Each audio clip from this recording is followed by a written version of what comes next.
So we've had a few days now to reflect on our conversation with Chris Girardi. After our conversation ended on Monday, you said you've never been more excited. That was the best podcast ever, all that stuff. Now that a few days have passed, do you still feel the same way? I've calmed down a little bit.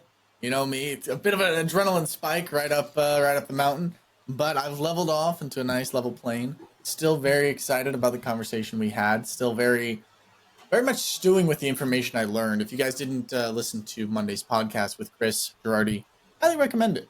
We've had him on 2 times now. That's a new record, and they've been quite enjoyable. But today we're going to be recapping what I kind of took away, what Chris took away, and really kind of do our Fi Guys like deep dive on the psychology behind it, the finance side of it, the personal side of it. And I'm excited that you guys are here with us, and let's jump right into it. Yeah, I mean, I have a bunch of notes from it, but what were some of the key takeaways that stuck out to you, Chris, like right off the bat? I think the biggest thing that when he started talking about it, I was like, whoa, like we're talking about something that I've been thinking about a lot, is that we are, all of us, part of a collective. And once you're able to subjugate the ego, subjugate yourself, and start trying to do things from the point of view of what advances all of us, that's when the true unlock happens. Because too many people right now are looking selfishly, like I gotta cut everyone in line. I gotta get mine. Like that's the only thing that people are thinking about. How do I get mine? F everyone else. Yeah. But I think that when you have that energy and like that's where everything's flowing from, you'll never find success. And even if you do find quote unquote like monetary success, you'll never be wealthy.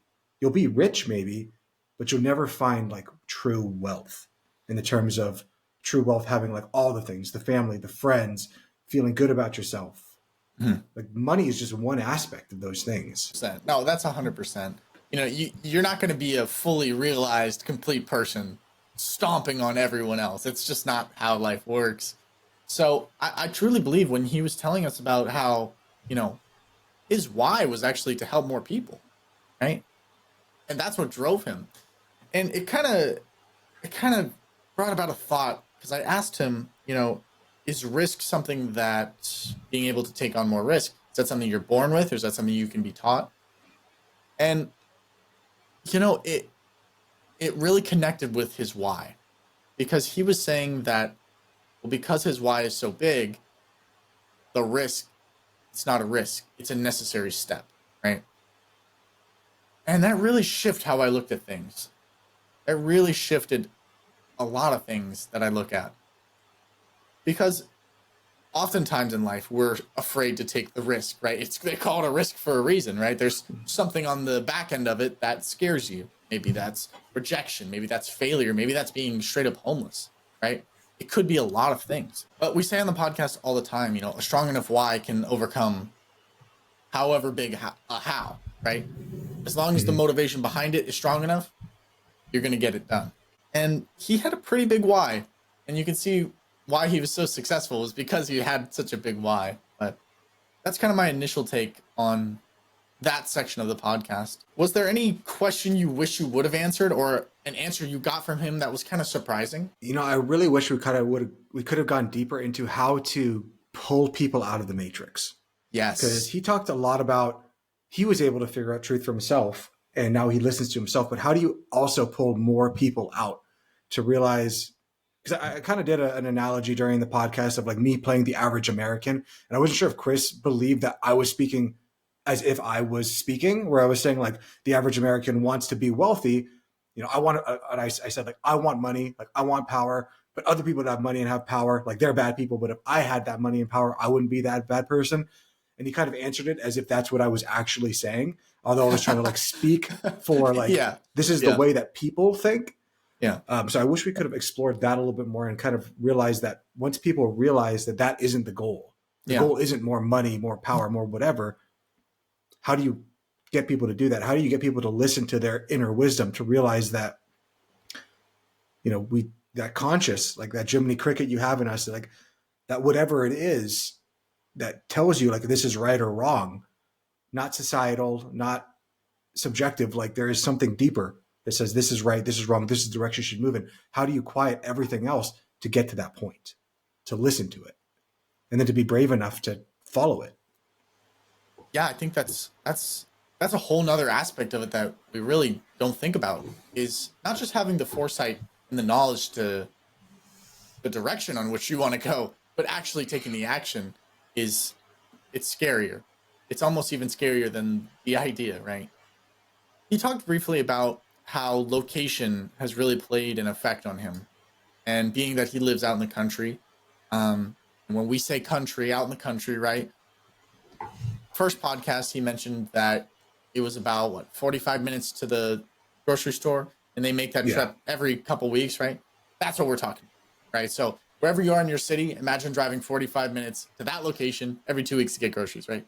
Rather than, hey, let's go to Walmart, let's go to Target, let's go to Fry's right now. It's like, no, you have to plan for these things. And it's interesting because it's a great representation for how he's lived his life.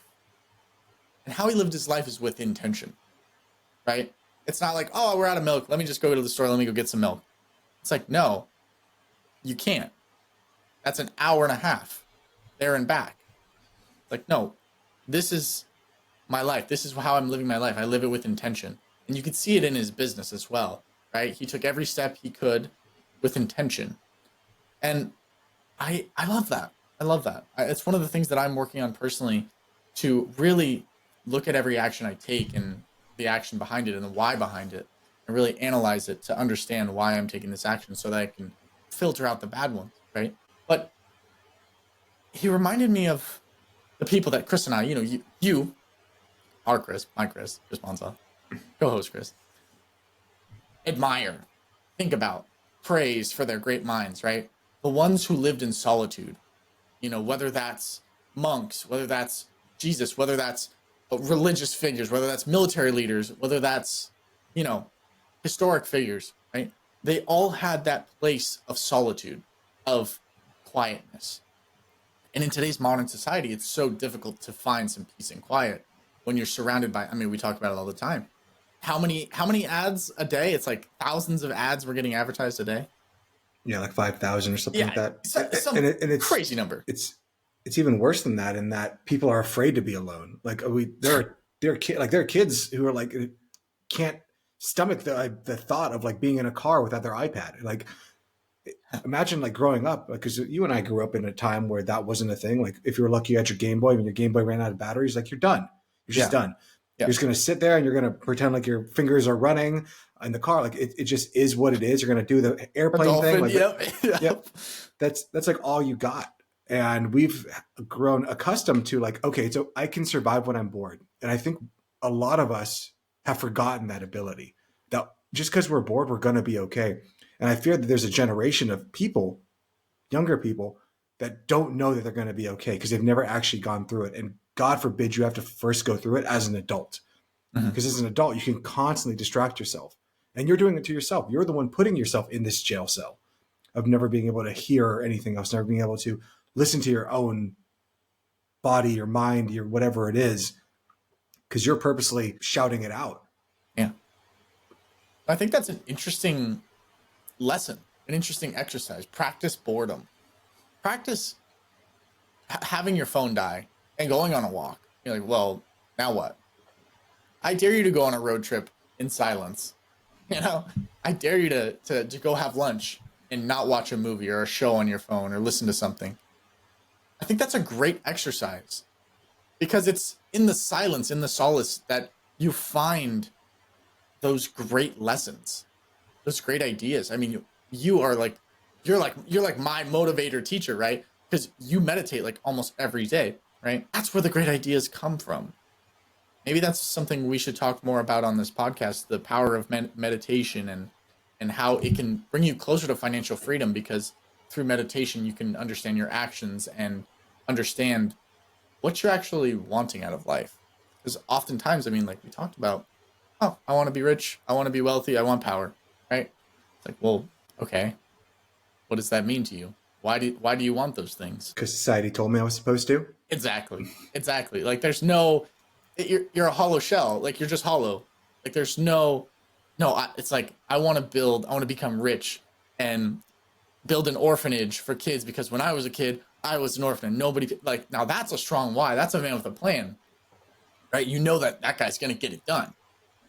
I'm basically quoting Batman right there. I'm basically quoting Batman. Both my parents were murdered in front of me. It was my fault. Anyway, hi mom, hi dad. You know, Hope you're healthy. hi mom, dad. You guys still alive? Yeah. Yeah, that's really interesting. Of people like listening to their inner wisdom to say like why I'm doing what I'm doing. Because I think when you ask somebody, "Hey, what's your goals?" and they'll say like, "Oh, I want to buy a house. I want to have $5 million in the bank. I want to have these 3 cars." I think we all just go like, "Okay, like that all to us," because Yeah. we have an intersubjective way of looking at things, and maybe we can talk about what is truth, objective, intersubjective, subjective. But we all have an idea as to like, okay, that sounds good. But when you actually ask them why, the why behind that, usually that's where it all crumbles up. And it's almost the same thing as going and asking a 4-year-old, like, what do you want out of life? And they start saying, like, I don't know, 60 bags of Oreos, a nice blanket, and Yeah. like a Game Boy, or I'm sorry, not a Game Boy, like a PS5.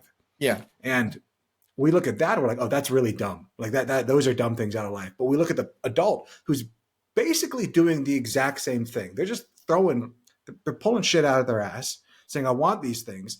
For the kid, we go, that's dumb. But for the adult, because we all are like, oh, that all sounds like reasonably right. But how do we know that that's right? No, it's okay for a child to dream, but it's not okay for an adult to dream, right? It's kind of the idea. Because if an adult has a dream, well, then it's your duty to take action on that dream. And if I said, oh, I want $5 million, it's like, okay, cool. That's awesome, right? That might be your direction. Well, how are you getting there? Well, I'm bagging groceries right now. It's like, okay, cool. You're at level 1. What's next? It's like, I don't know. It's like, cool. That's okay. But you got to figure it out, right? Because you shouldn't have a goal so big, a dream so big that you'll never achieve. You know what I'm saying? Like it's more of a safety net. Like, oh yeah, that's my goal. That's my goal. That's my goal. It's like, no, it's like, is it something you're really working towards? Or is this just a scapegoat for purpose in your life? Well, I think once you have a goal, you need to start taking actions, one small step. And if you don't know where to start, it means the action step you're trying to make is too big. So cut it down, make it smaller. You know, if it's, I have to go run a mile and I've never ran in my life, like the goal is to go and run 100 feet. If I can't do that, then I have to break it down even smaller. The goal is to run 50 feet. Can't do that. Can't get my ass out the door. You know, the goal is to get out of the door. Can't do that. Okay, I need to break it down even smaller. The goal is just to put the shoes on. If I just put the shoes on and walk around the house, that's a success. It's hard because we always look at the end goal and we define our success or failure by the end goal rather than the small 1% improvements that get us there. Yes, putting on my shoes to go run a mile and not actually running the mile, just putting on my shoes and walking around the house, that is not success. But the next day, if I actually put on the shoes and walk out the door, then the next day I at least get to the end of the driveway. Next day, get to the end of the street. Over time, I'm getting towards that success. And if you create that over a long enough story, over a long enough narrative, now I've actually achieved the goal. But it takes 1% effort every single day, a little bit of consistent hard work every single day. And that's tough, but that's why we have a strong why. And what other Chris, was saying, I loved. You do it for others because others can't or others won't. But I think there's a lot of people in a lot of positions where they need your help and they don't know they need your help yet. And they don't have the courage to help themselves, but you have to help them. Like, at this stage of my life, I might not be able to build what other Chris is building. Most people would, right? But most people could benefit from what he's building. So he has a duty and an obligation to himself and his people to build. Because that's the gifts that he was built with. That's the gifts he's been building in himself. And it's wondering, it's kind of an introspective question. What tools and gifts were you given, and which ones are you building in yourself to benefit society? What gifts do you think you were given, and what tools are you benefiting in yourself currently, Dominic, that you're hoping to give to society? Absolutely. I think for me, I'm a great speaker, right? I'm a great speaker, right? I'm a great speaker. I'm gonna say that right now. I almost said I'm a decent speaker, right? But that's kind of the positive, and it's like, oh no, it's getting shy again. It's like, no, I'm a great speaker. I love speaking. I love motivating people. I love helping people. Those are some things that I'm good at. Those are some things that I've had to get better at.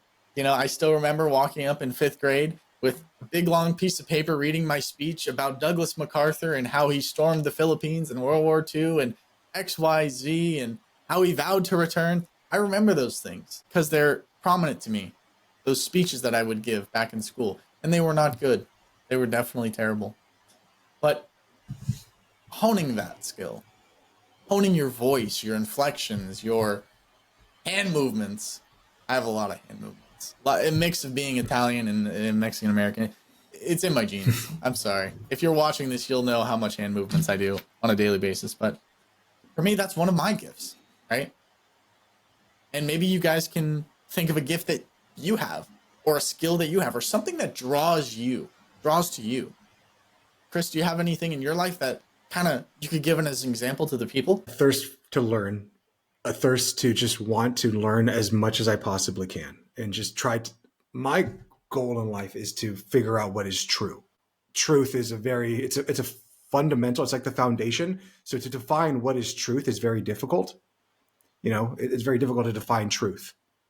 It's the same thing as like knowledge. What is knowledge? It's you have to grant me gravity in order for me to explain everything else. So you have to grant me truth in order to explain everything else. But when you get down to that foundation of what is truth, and Chris Girardi touched upon it, of we objectively as human beings don't know anything.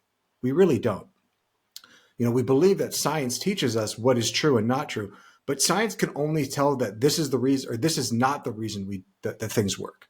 But it can't say this is the definitive reason. You know, it can only show correlations, not causation, because we don't know what is causation.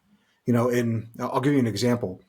In America, people on average go deaf in their left ear substantially more than their right ear. But in Europe, people go deaf in their right ear substantially than they do in their left ear. And if you don't know why, you might say, oh, well, it's probably because they're at a higher elevation than us in terms of the global axis. Or maybe it's because the food there is different, or the water is different, or maybe it's because they speak a different language than us, or maybe it's because they drink more beer. I don't know. And everyone can sit there and we can eliminate all these reasons. And then someone might come to you and say, the reason is because when they're driving, we drive on the left-hand side with our window down. They drive on the right-hand side with their window down. And then Dominic can go, oh, okay, that's truth. Chris knows the truth. But then again, that's just a truth. That doesn't mean that is the definitive reason. Again, it's correlational, not causational. We don't know what truth is, fundamentally. We think we understand physics. We don't. That is interesting. You can kind of see I was understanding why their hearing problems are on that side and not the other side. So I don't know. That kind of hit me. I was thinking like I was in a different world. I was like trying to figure it out. I'm like, it's not the water, it's not the mountain, it's not the air, it's not the wine. And then you started getting closer to it. And I was like, it's the cars. I love that. I hope that was as much of a brain tease for you guys as much as it was for me. But I think the ability to, and this is going to sound silly, but the ability to think is a skill these days. It's always been a skill. And a tough skill too. You know, it's difficult to be alone sometimes. It's difficult to think, especially when your dopamine levels are so distorted by the world around you, being TikTok, Twitter, you know, anything, right? And I think oftentimes we need a detox. You know, it's unhealthy to have your dopamine levels so high for so long. Your attention span is just zapped. One of the things that he was saying that helped him was understanding what environment best suits him. For him, it wasn't Dallas. The hustle and bustle of the city, any food option you want, right at the click of the finger, you know. No, he wanted peace, quiet, out on the countryside, where he could think and not be bothered with so much. I think that's interesting. Do you think you would benefit from something like that, Chris? Yes, certainly. And my wife would probably not. So that's where, when you combine your life with somebody, you need to try to find the balance. Now, my wife, she prefers the hustle and bustle. That's kind of her thing. She likes to be moving. So we currently live in Phoenix, but we live at the most northwest part of Phoenix you can get, like as far outside of the hustle and bustle that you can get, so that I can feel comfortable, so can she. Yeah. When we moved to San Diego, we don't know what the future holds, but I do know that one thing that is very important to me, something that I'm willing to spend more money on, is on housing, so that I can feel that when I'm in my house that I'm alone, because whatever's going on outside is what's going on inside. But when I'm in my space, it's my space to be alone, to be quiet, to be all these things. I peace, equanimity, that quietness can be done literally anywhere. Even if you're in a noisy place, like you pop some earplugs in and just be with yourself. You can do it in a crowded place. I meditate in airports and stuff. And if you would saw me, you'd think that he's probably just sleeping. But you can do it while being near people. You can do all these things. But just going inward and just allowing thoughts to come up. And then eventually you can learn to try to be absent of thoughts. And I think what most people will realize who are seasoned meditators, or even someone who's tried it one time, is you can't stop the thoughts. The thoughts keep on coming. And the suffering begins when you start thinking. Thoughts, in my estimation, are never the issue. It's thinking, it's attaching to the thought that comes in. That's the issue. Did you Because the expand on thought that is a little just bit? the thought. Yeah, it's a hard concept to describe. Yeah. But the more that I've explored my own mind, I realized that, at first I thought like, oh, the goal of meditation is to empty your mind and like be in the void. Yeah. And then every time that a thought came up, it was like, oh, damn it. Like I messed up again. And like, I was just being frustrated all the time that I couldn't not do thoughts. And now I've kind of come to the realization that the thoughts are like the waves or like the clouds. Like there's literally nothing I can do to stop them. But if I just allow the clouds to roll on by, if I allow the waves to roll out through, and I just let them go through me and not attach to them, not attach to the thinking. And it's like what? It's like sitting at the freeway. And if I just watch all the cars go by, the cars representing my thoughts, no issue. But if I was a dog, and as the cars go by, I attach to a certain car, and I'm like, I need to chase that car. And I chase that car. And now there's like another car that comes by, and I have to chase that car. Well, eventually I'm going to get hit by a car. Yeah. But if I just allow like a good dog or a good person who just sits there and watches the thoughts go by, it doesn't attach to any of it, except for the one that like I decide to, then no suffering ever arises. Because how many of us do we have weird, intrusive thoughts that come in? Maybe you're driving on the freeway and you have that one line, or on a highway, you have that one line. There's no barricade. I'm just like, I could just turn left right into that ongoing traffic and end it all, end that person's life. And, some people might have that thought and be like, oh my God, I'm a monster. How could I be thinking of that? Do I want to commit suicide? Do I want to do all these things? It's because they're thinking attached to the thought. But if you just realize like, oh, hey, there was a weird thought, let it go. And then you realize the next thought's going to come in. Be like, oh, maybe I'm speeding too much. Maybe I'm going too fast. I don't know where these thoughts come from. That's where I think all religions call it the divine, God, whatever word you want to call it. The great knowing. I have a theory on all of this. Of course, it's not fleshed out, but I have a theory that I'm still working through. But again, the deeper you go into this, the more and more crazy you sound. I heard this analogy, and it kind of parallels what you were talking about with waves and how thoughts are like waves, and you can't control which waves are coming. They just come, right? But you can choose which waves to surf, right? And when you were speaking, it brought about a kind of a chain reaction of thoughts in my own head, like, well, maybe we're all thinking the same thing. Maybe we all have the same thoughts. Not all thoughts, but a general thoughts, right? But it's what we've trained our subconscious to focus on and our conscious to focus on that kind of directs our actions and how we live our life in a way. And I believe, like, I would say, like, through meditation and action, you can start to train your subconscious to really focus on the ones that you want to focus on. And that's kind of a little bit of an aha moment for me when you were speaking on that, because if we're all thinking the same thoughts, we're all choosing which thoughts we can rest on. And how can we get different outcomes if we're all having the same thoughts? And yeah, I think you're exactly right. I think it is. That's why I'm so big into mindset, Because if we're having the same thoughts, like you and I have the same thoughts, oh, maybe we both have the same thought of, hey, I can become financially independent. I can grow a business. I can do that. And you, because the way your unconscious works, goes like, oh, I can do that. And I'm gonna attach to that thought, and I'm gonna start to work on it. But me would get that thought and be like, I can't do that. That's not for me. That's for somebody else. Let that thought pass on by. The thought that comes next is like, you're a piece of shit. Yep, that's there's a thought. Yep, that works. That's the thought. That's the real thought. And I attach to that. Suffering now begins. I don't assume that that's a fast process, right? I assume that that is a very, I mean, talk about a task of tasks, right? That's a difficult task to do, is to rewire your brain and to see that, oh, I'm a bad person. See that wave float on by. It's like, and it look at you and be like, hey, you're not going to surf me today? You always surf me. Come on, I know you want to surf this wave. And you just be like, huh, that wave isn't for me anymore. But the wave right behind it, like, hey, you're a smart guy. You're talented. I'm going to surf that wave, right? And you start to reprogram your brain.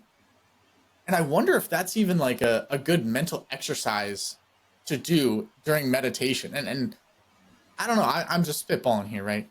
But just to think of your negative thoughts and your positive, think of all your thoughts as waves and you choosing to surf with that one, right? You're going to choose the best waves, right? You wouldn't go out there, swim all the way out there and be like, this little baby wave comes up. You're like, this is the one I've been waiting for all week. It's like, and you know, it's nothing. It's not a good wave. I really like the idea and the visualization of thoughts. And I think that can really help people get through the negative ones and start to retrain their own mind. At least I hope that helps people as much as it helps me. I'm a bit of a visual learner. Yeah, I can only speak for myself, but when I meditate, as I go into, I don't even know, again, the words don't, it's hard to give words to things that like are formless. But when I like go into that void, into that place that is a real place, just not a physical place. And once you just allow the thoughts to come and you don't think that the thoughts are good or bad, the thoughts just are. And you're kind of like going through life in this way of non-judgment, because I've told you the story of who knows what is good and bad. It's when nothing is good or bad, but thinking makes it so. So when you attach to something, when you have a thought, you're like, oh, that's a good thought. That's a bad thought. You're giving it power right there rather than just allowing it to go by and just keep on moving. It's a hard concept, but then that's eventually you get to the point where I'm still working through of now no thoughts come in for a little while and you just are present. And then eventually you realize, oh, I'm thinking again. And then you just go, okay, let that go. I attached to a thought that came in. And sometimes the thinking could be like, hey, I'm not thinking. That could be the thought. I'm not thinking. I haven't had a thought in a while. Wow, I'm doing a really good job not thinking, not having thoughts. Oh, shoot, I'm thinking. And now you've just ended the whole thing. You go, okay, it's okay. Go back to nothingness. And then that's where I've had some of the greatest insights of my life, was coming out of that place and of being quiet enough to like try to have nothing, so that whatever thought came next afterwards, I could try to attach, or I would attach to a thought that was divine. It's hard to put a label on it. It's so difficult to put a label on it, you know? But I think that's interesting. It's like, it's one of the only places I can think of where you can go to and do nothing and come out better, you know? It's a strange thing. The mind is a strange thing. And I know we're down the rabbit hole right now.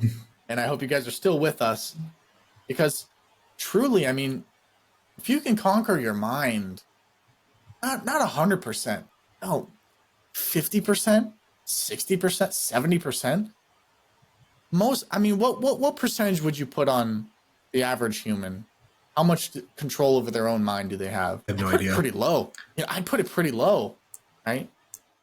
Have I ever told you the analogy of the elephant and the rider? No, I don't believe so. So in Buddhism, it's your mind. They call it the monkey mind, which I think is kind of derogatory towards monkeys because they're probably smarter than we are in a lot of ways. But you know, the elephant is this big behemoth, and the rider really can't do much to the elephant to control what the elephant's doing. So the elephant represents your mind, your unconscious. It just is. It's doing all these things. And your conscious mind, who you are, who you want to be, is the rider. And most of the time, the rider goes through like, I can't do anything about this. Why even try? But there are some riders who are able to maybe not fully control the elephant, because you can't fully control an elephant, but begin to guide the elephant, to know how to speak to the elephant, to get it to go in the direction that you want it to go, to do the things that you want it to do.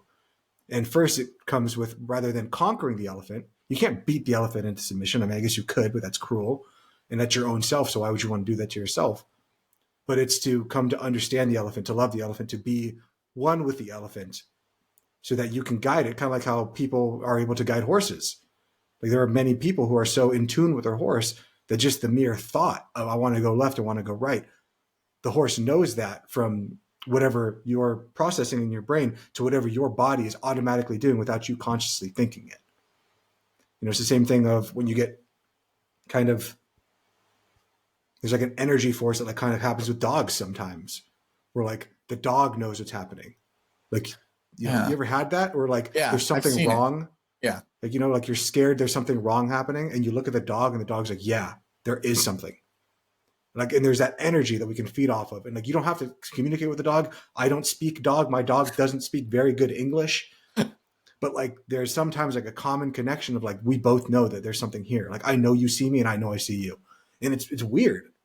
Like, it's really weird. And there's like, people have that, kids have that sometimes with animals, where they'll like connect with an animal. It's just like, this is weird.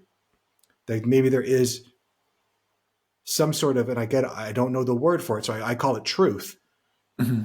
There is some sort of a truth. There's an underlying thing that connects all beings, all sentient beings, and maybe even non-sentient beings. And I'm working on a theory on that I'm not really comfortable talking about with, because to be totally honest, every single one of our podcast listeners would probably think that I'm freaking crazy.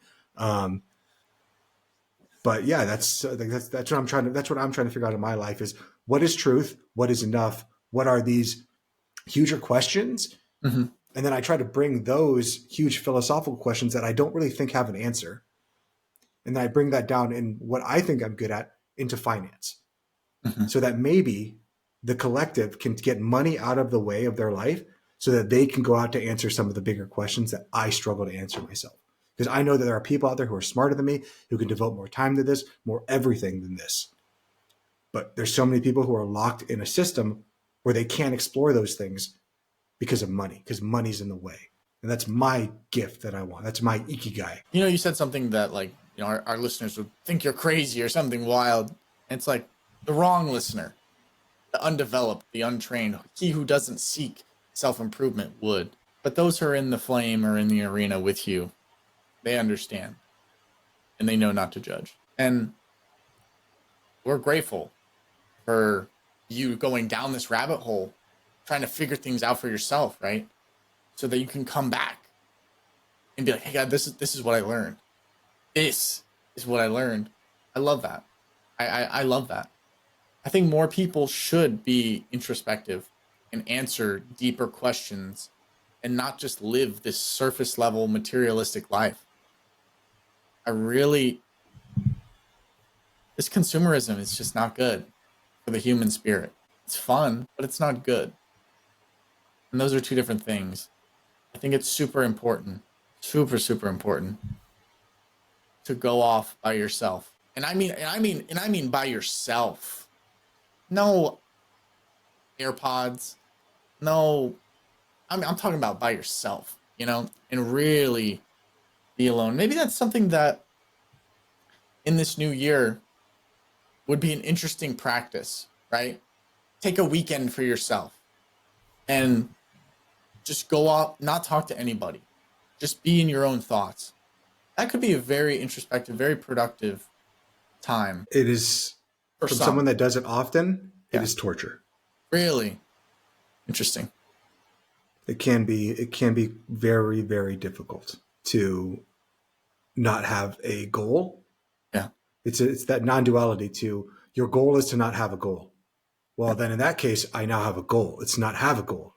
And now I'm stuck in a loop. Yeah.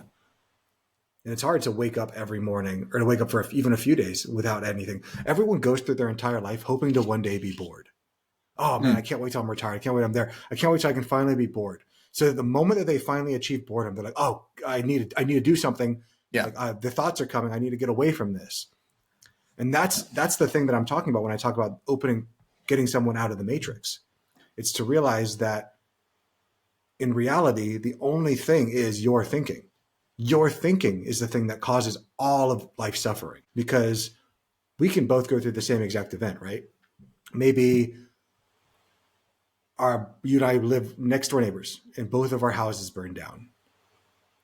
That sucks. But you could be like, wow, fire is so cleansing. Now I finally have an opportunity to move back home with my parents, to be closer to them. That was only your thinking. My thinking is my house is burned down. That's all my memories. I have nowhere to go. The world is over. Yeah. Exact same events. Two people can take it in widely different directions based off of their thinking. And what I would say is maybe, just maybe, it's because the same thoughts came to us. The thought of, oh, I can move back to my family, I can have all these things. And the same thought came to you of like, all this is worse.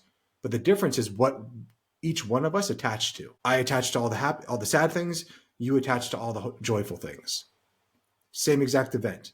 Two completely different outcomes. It's so interesting, this game of life, because we're all so similar and we're all living different lives, and yet all roads lead back to the same path. I don't know if you've noticed that, but it's weird how much is interconnected. Mm-hmm. It's so bizarre. It's so bizarre. And that could be, I mean, we could be here for 2-3 hours. We could be here for a very long time just talking about how all things are connected. But yeah, I'm debating on whether or not we should go into our viewer mailbag, or if we want to save that for next Friday. What do you think, Chris? Do you have more notes from Chris Girardi that we could discuss? Yeah. Let me just go through the last bit of my notes real quick, and we'll see how long that takes, right? I know I can talk for hours, so So we've already briefed on focusing on others, right? That's his why, right? Taking risk for the good of the people. I love that. Let's go back to this real quick on why it is important to focus on others other than yourself, because I think that's something that has been lost in our society. Even like, I think even the communistic view of like, oh, we do all this for the collective. That is not that's never actually happened. Communism has always disguised themselves under, we want to do what's right for everyone. But what they're really doing is trying to just take power for one individual or for the party, but take it away from everyone. Capitalism was the exact opposite, right? Everyone has power because no one has power. And it's just the free market that goes in. But then what ends up happening is we end up getting crony capitalism, which we currently have, of whoever the strongest are can now just destroy all of the weak, which doesn't work out. That's like the tragedy of the commons. That's where we kind of currently are in our current political system of, a very select few corporations or maybe individuals or a cabal or who knows control everything, and they hold everyone else down. And I think it's only until someone is willing to realize that we really are part of a collective and start to realize that the way to move forward is to subjugate the own ego, to subjugate yourself in the hope of going to a better place as everyone else. And truly, the way that you advance individually is by advancing the whole, because it's just like normal synergy, right? The sum of synergy is the sum of its parts are greater than the whole, or the whole is greater than the sum of its parts. Yeah. So that it truly is, 1 + 1 + 1 + 1 is 5. But then sometimes if you put all of those ones together, you can get like 10 or 12 or like different numbers, because all of them together combine more than just the sum of their parts. I think it's an interesting concept. I definitely think it's an interesting concept. There's also the conversation of mental poverty and how even rich people can still be mentally poor. That's not something a lot of people can understand. And I'm sure that's even harder for those who are rich and getting them to spend more, I would assume, right?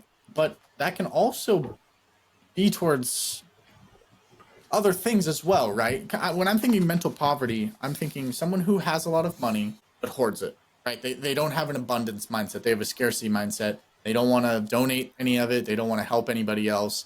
They just That's kind of my idea of it. But what would be your definition of that? I can't remember which philosopher it was that asked this question, but his statement was the fundamental, most important question you can ask yourself is, do you live in a friendly universe or a hostile? Is the world, is everything that's happening, is it friendly? Is it trying to advance me? Is it trying to help me grow, to get better?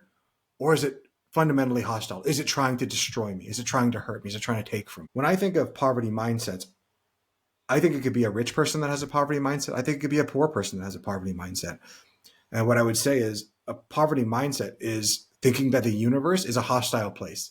The universe is out to get me and out to stop me from succeeding, rather than a abundance mindset that the universe is a happy place. That's a wealthy mindset, a rich mindset of I can do anything. Yes, it's going to be hard. I understand that, but that's how I grow. That's how I get better, because the universe wants me to do better. It wants me to succeed. It wants me to go out there and bear fruit for other people, to plant trees that other people will one day be able to sit under.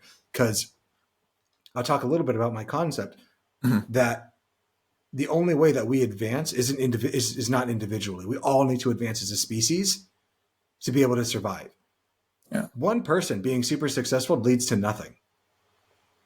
And that's where we kind of get to objective, subjective, and intersubjective truths. So objective truth, what that means is that without human beings being here, that would still be true.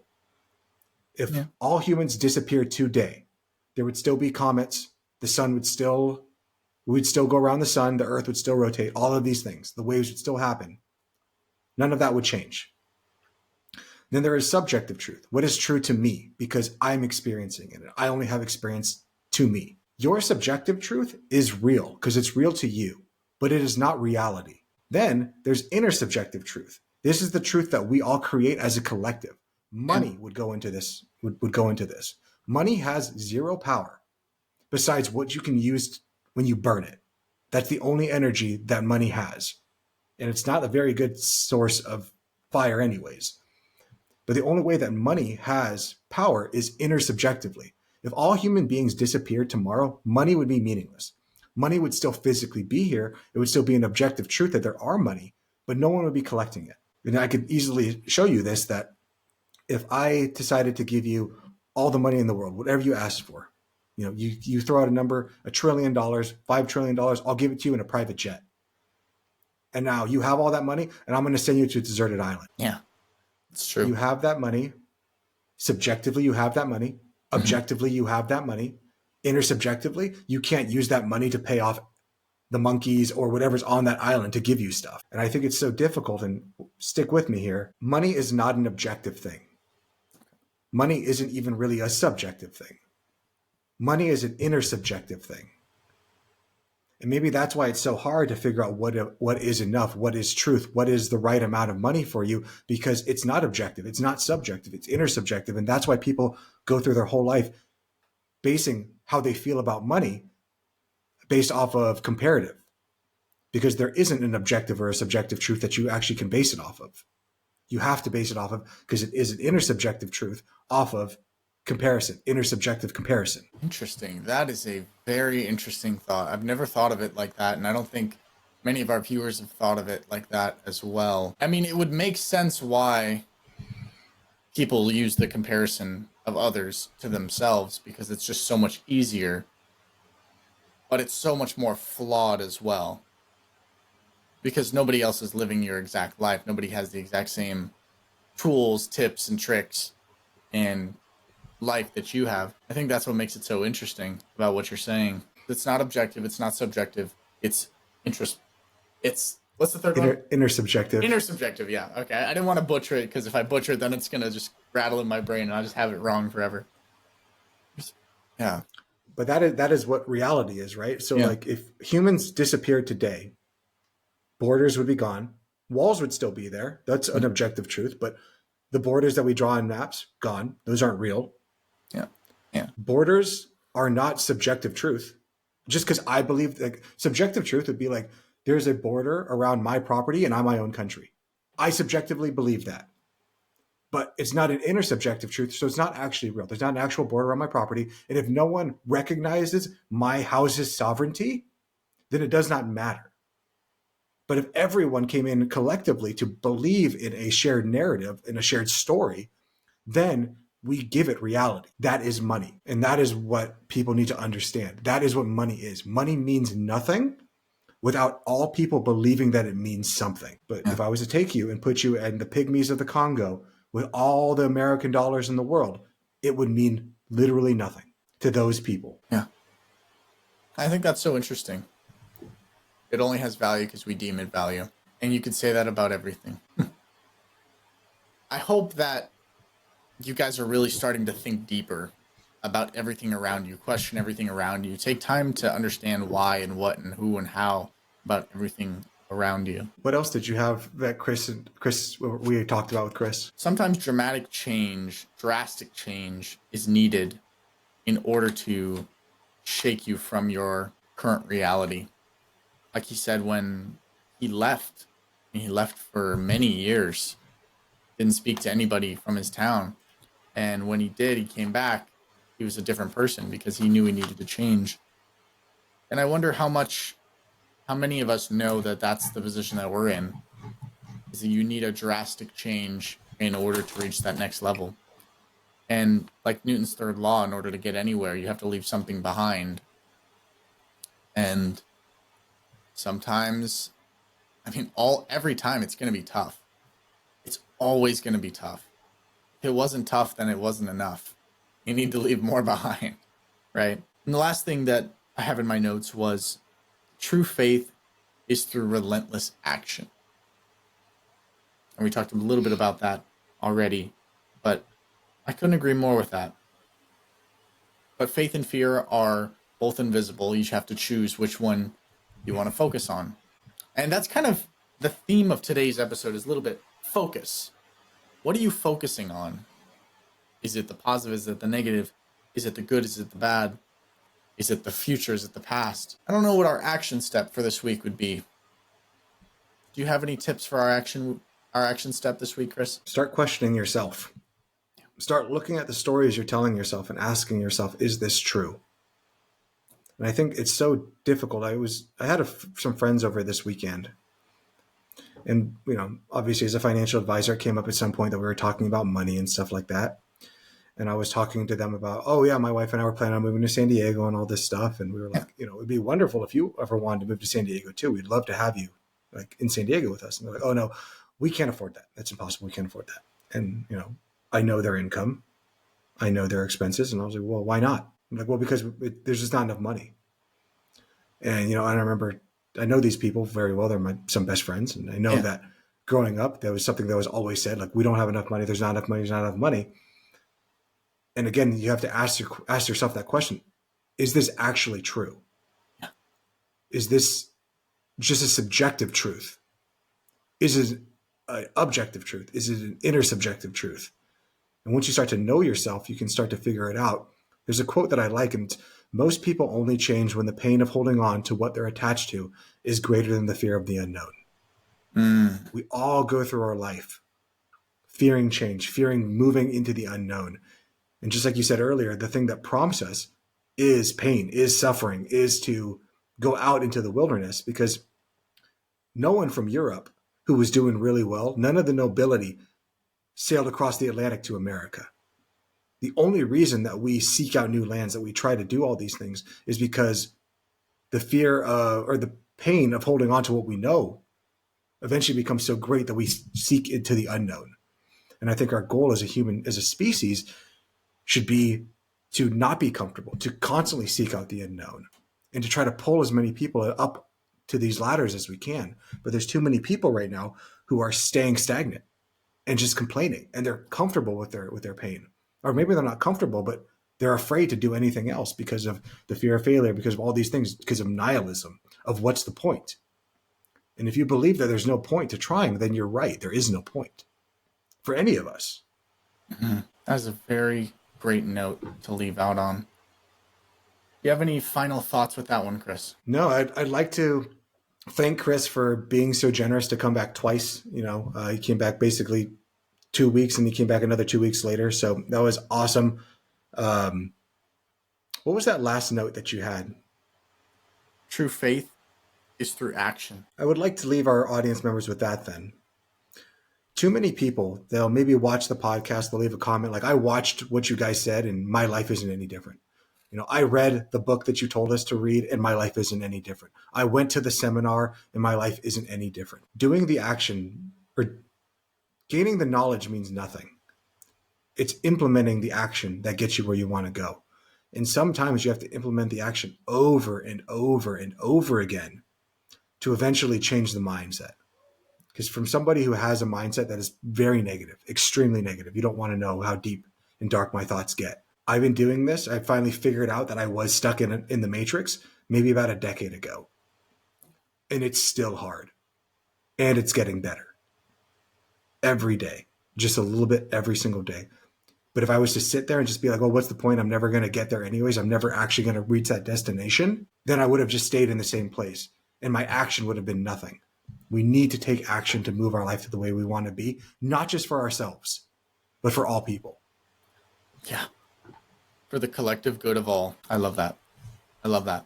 With that being said, guys, we hope you enjoyed today's episode. We hope you go back and listen to Monday's episode. With that being said, I'm Dom. He's Chris. We're the Five Guys.